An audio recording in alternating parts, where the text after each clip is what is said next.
La bienvenida a la concejal Alicia Odriozola. Alicia, ¿qué tal? ¿Cómo estás vos? ¿Cómo andás? Hola José, muy buenas noches. Muchísimas gracias por la invitación, como siempre, y saludar a toda tu audiencia. Es un gusto que hayas venido en esta tarde-noche. Muchas gracias. Alicia, tuvieron una reunión ustedes ayer con la gente de la municipalidad con respecto al tema del presupuesto. ¿Qué nos podés decir? Sí, José, mira, como vos bien decís, nosotros habíamos pedido desde el Consejo Deliberante, en realidad Leandro, el presidente, había pedido una reunión con el equipo técnico, porque en su momento estaba Walter Soro como secretario de Hacienda, y ayer estuvo acompañado por Cecilia Laroca y por Fabián de la Madrid, que la verdad que fue una reunión bastante nutrida en el sentido de que pudimos despojar muchas dudas. Podremos haber compartido o no, o muchos de los conceptos que ellos virtieron, pero digamos que cada una de las cosas que mencionaron en esa reunión o cada una de las respuestas que nos dieron a nuestras inquietudes estuvo avalada por un fundamento y por un argumento bastante sustentable y entendible. Lo que sí hablamos, en primer lugar, es que ellos estaban haciendo un presupuesto, obviamente teniendo en cuenta una inflación que se entiende que va a ser bastante amplia, también teniendo en cuenta que todavía no tienen la coparticipación o el monto de la coparticipación que van a recibir de provincia, porque el presupuesto de provincia aún no se ha tratado. Por ende, estamos hablando de un presupuesto bastante ficticio. Lo que sí se puede decir que hay un aumento de tasas y que ellos mismos evaluaban, en una conversación muy sana que se tuvo, es porque el presupuesto también se arma en base a la posible recaudación de tasas municipales que puede llegar a tener al municipio. Convengamos que estamos en una situación económica bastante compleja y hoy por hoy la gente quizás en lugar de pagar una tasa municipal va a pensar en pagar un plato de comida, ¿verdad? Pero bueno, son cosas que ellos tienen pensado. Por ejemplo, hay un aumento en las tasas municipales, incluido el barrido y limpieza, más allá de que surgen, lo que bien se diferenció en esta charla, que ellos fueron a dar todos los argumentos o las explicaciones técnicas, porque lo político obviamente que va por otra parte y de las cuestiones políticas tendría que dar respuesta el Ejecutivo, ¿verdad? Porque, por ejemplo, las tasas municipales urbanas van a tener aproximadamente un aumento de un 420%. Las tasas rurales aproximadamente un 300%. Y nosotros le consultábamos cuál era la posible cobrabilidad o el índice o el porcentaje de cobrabilidad de esas tasas. Hasta el momento, las tasas rurales, que siempre son las que tuvieron el mayor poder de pago, digamos, porcentaje de pago, el año pasado era hasta un 80%, este año es un 75% aproximadamente, y el año pasado las municipales, el porcentaje también de pago había bajado y se estima aproximadamente que puedan llegar a un 37-38%.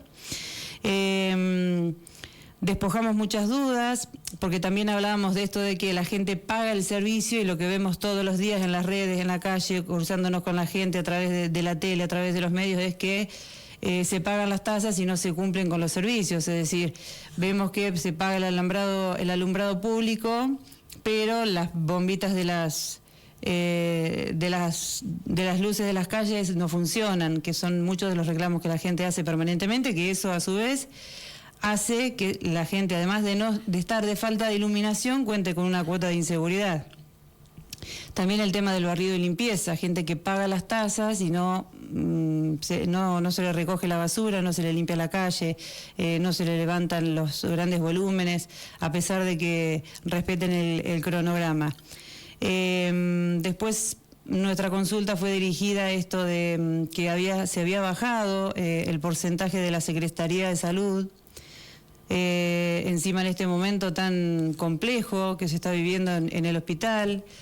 Preguntamos el por qué, y en realidad la fundamentación que ellos nos dan, que hay un 3%, entre un 3 y un 5% de baja en ese presupuesto de salud, pero en realidad no se baja en lo que es insumos, ni en lo que es personal, ni nada por el estilo, sino lo que se ha bajado es en las salitas de atención primaria.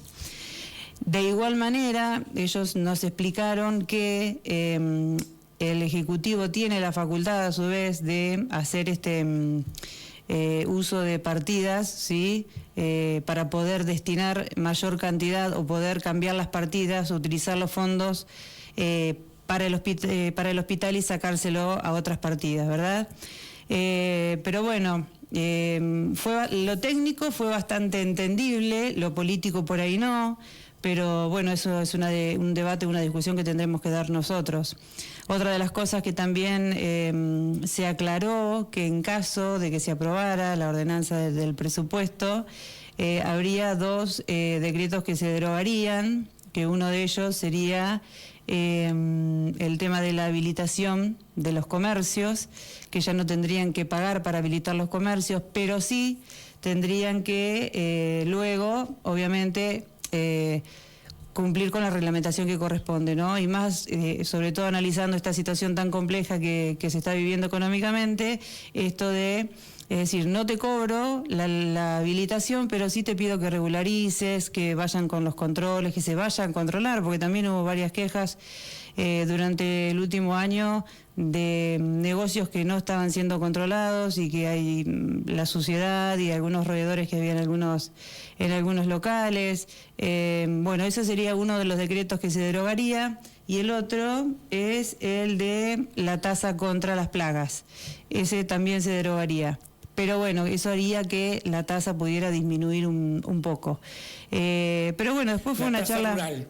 ¿Cómo? La tasa rural. La tasa rural disminuiría en su valor y si se deroga la ordenanza por la lucha contra las cotorras. Exactamente. De hecho, ya te digo, tenemos un 421% de aumento para la tasa urbana y un 300% para lo que es la tasa rural. Después, bueno, hubo un pequeño incremento de un 11% para el empleado municipal. Tienen ellos pensado hacer esto que nosotros lo presentamos ya creo desde el año pasado y el anterior, también lo presentó nuestro bloque, esto de que se empiece a hacer hincapié en la carrera municipal, que yo he venido un montón de oportunidades acá y lo hemos comentado, esto de jerarquizar, de darle la posibilidad de capacitarse al personal municipal para que el día de mañana pueda tener una jubilación digna. Como nosotros siempre decimos, hoy el empleado municipal que tanto es castigado quizás tiene un sueldo de 120.000 pesos más 23.000 pesos de presentismo, 143.000 pesos vamos sumando, y si tienen hijos es un salario de 20.000 pesos. Es totalmente irrisorio. Y por eso también es que se incrementaban tanto las horas extras. ¿Por qué el empleado municipal quería hacer más horas extras? Hacía más horas extras porque obviamente que no le alcanzaba para poder cubrir la canasta básica, ni así tampoco lo haría. Bueno, desde el equipo técnico que han formado encabezando Walter el mismo, bueno, se han empezado a hacer diferentes controles con el tema de las horas extras, más que nada para ordenar, porque deben sí o sí marcar, porque antes por ahí no marcaban porque estaban lejos, entonces no podían venir a marcar para empezar a sumar nuevamente las horas extras, y bueno, está como empezando a querer ordenar un poco todas estas cuestiones que de alguna manera tenderían a ajustar un poco el presupuesto, porque es como hablábamos anoche, ellos decían, pero le preguntábamos, ¿cómo hiciste para armar el presupuesto de salud? Y en realidad lo armamos como pudimos, porque ni siquiera pudimos tener una reunión con el equipo de salud para decir, tenemos estas necesidades, tenemos este porcentaje sabemos que un 60% de lo que es el presupuesto va a personal de salud. Entonces no hemos tenido esa reunión como para decir nos hace falta esto y esto, y en base a eso nosotros podemos ejecutar o presupuestar, un presupuesto, valga la redundancia, para esa área. Lo mismo pasaría con seguridad, lo mismo pasaría con lo que es el empleo municipal, lo mismo pasaría con lo que es políticas sociales y demás. Es decir, destacar y sobresaltar la gente que está encargada del equipo técnico, porque en realidad está pensando en hacer las cosas seriamente, pero bueno, después hay que ver del lado político cómo se ejecuta eso, cómo se lleva adelante y cuáles son las prioridades que dentro de ese presupuesto se le va a dar políticamente a ese presupuesto, ¿no? Alicia, se habló algo del bueno, lo acabas de mencionar muy por arriba, ¿no? Pero vamos a profundizarlo con respecto al presupuesto de seguridad. Concretamente, ¿se determinó algo? ¿Quedaron para hablar? Mira, en seguridad va a haber un aumento también de presupuesto. En este momento no tengo en mente, sinceramente. Leandro estuvo la semana pasada visitando el centro de monitoreo y demás, viendo cómo funcionaba. Pero bueno, lo que sí se habló es que la inseguridad, es decir, todas las cosas que por ahí hubo presupuesto que se esté implementando o sumando al presupuesto que ya tienen de seguridad, nosotros no sabemos desde el lado político en qué se va a utilizar, ¿sí? Hay un incremento en la Secretaría de Seguridad, obviamente que se va a dar, pero no sabemos en qué va a ser utilizado. Eso, te diría, del lado político no lo sabemos. Que ojalá podamos tener una próxima reunión, ya sea con el Ejecutivo o con Recaite, para poder tener más que nada el uso que le van a dar al mismo. Bien. Por ejemplo, con respecto al área de salud, nosotros habíamos pedido una reunión el día lunes, no solamente por los últimos casos que han sucedido, sino es que todos sabemos que desde hace mucho tiempo el hospital es el foco, digamos, de atención, pero lamentablemente sí, no por la buena atención, sino por la cantidad de hechos lamentables que han sucedido y además por la atención y por las falencias que viene teniendo. Entonces nosotros solicitamos una reunión mediante nota al Ejecutivo. De hecho se le hicimos presente en nuestro bloque también al presidente del Consejo Deliberante para que lo haga extensivo al resto de los bloques, solicitando una reunión con el director de salud y la directora del hospital para ver, cuál es la situación, en qué poder ayudar, qué es lo que está pasando, cuáles son las falencias verdaderas y en qué poder aportar, ¿no es cierto? Porque a veces si no siempre nos quedamos casualmente haciendo distintas capacitaciones y formaciones en mi otro ámbito, ¿no? En lo que es la docencia, siempre nos quedamos en esto de la crítica y bueno, criticamos, pero bueno, queremos saber a ver de qué se trata y en qué poder ayudar. Más allá de que seamos oposición, pero bueno, acá lo que se trata es tratar de solucionarle el problema a la gente y que la gente piense en ir al hospital a atenderse y salir con una solución y no que piense en ir a atenderse con miedo o que piense en salir corriendo hacia Luján para ver si puede ser atendido de una mejor manera. En el día de ayer recibimos hoy a la mañana, recibimos la comunicación del presidente del Consejo, que mañana a las 18 horas nos esperaban en el hospital, el director de salud y la directora del hospital, a los concejales para poder tener una charla. Me parece que de eso se trata, conocer a ver qué es lo que está pasando, qué es lo que podemos aportar y también nosotros para ya llevar medianamente algo, no vamos a poder llevar algo armado porque la verdad que los tiempos no nos dieron, pero bueno, estamos realizando una reunión el próximo sábado con los médicos de Navarro. Estamos haciendo, mejor dicho, porque no hemos finalizado, una invitación a través de nuestro bloque para poder sentarnos con los médicos. Hemos recurrido al círculo médico, hemos pedido la nómina de especialistas y de médicos que trabajan allí y le hemos enviado la invitación para poder sentarnos a hablar y a dialogar. En un momento nosotros se lo dijimos al Ejecutivo si podíamos hacer esto y nosotros servir de nexo entre el Ejecutivo y ellos para ver si se puede lograr de alguna manera que los que estaban vuelvan o otros que no estaban trabajando que empiecen a trabajar, pero de alguna manera poder cubrir esa necesidad tan urgente y tan emergente que hay en nuestra localidad, que es el sistema de salud, ¿no? Siendo que es el único efector de salud que tenemos acá en Navarra. Con respecto al tema del presupuesto, ya casi febrero está terminando, así que imagino que la discusión quedaría para marzo ya. Mira, en teoría el 1 de marzo debería realizarse la apertura de las sesiones ordinarias, que es donde el señor intendente municipal es quien realiza la apertura de la misma. Eso se va a realizar el lunes 4 de marzo.